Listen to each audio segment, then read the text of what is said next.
రేయ్, సిగ్గులేదా? తింటుంటే చిన్నపిల్ల చేతుల ప్యాకెట్ లాగా వెళ్తున్నావు. మొహం చూడు ఎలా ఉందో. తిరునాళ్ళలో తప్పిపోయిన పిల్లల్ని ఎత్తుకెళ్తాను. అవును పాప, నువ్వు చెప్పింది నిజమే. నేను నిజంగా పిల్లకాయలను ఎత్తుకెళ్ళిపోయావుని. నిన్ను కూడా నువ్వు చిన్నప్పుడు మీ అమ్మ నాన్న దగ్గర నుండి తీసుకొచ్చేసాను. అప్పుడు అమ్మ చూసి, అరే ఈ పాప చాలా ముద్దుగా ఉందిరా, మనం పెంచుకుందామనింది. అప్పటి నుండి మేము నేను పెంచుకుంటున్నాం. నోటికి వచ్చిందలా వాగబాకు. నేనేం వాగట్లేదు పాప.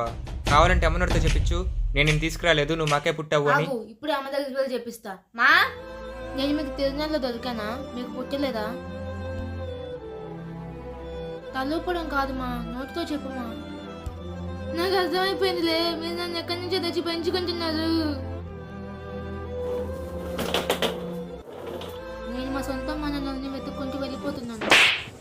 నువ్వెక్కడికి వెళ్ళాల్సిన అవసరం లేదు, నువ్వు మాకే పుట్టావులే. ఆ ముక్కేదో ముందే చెప్పొచ్చు కదా.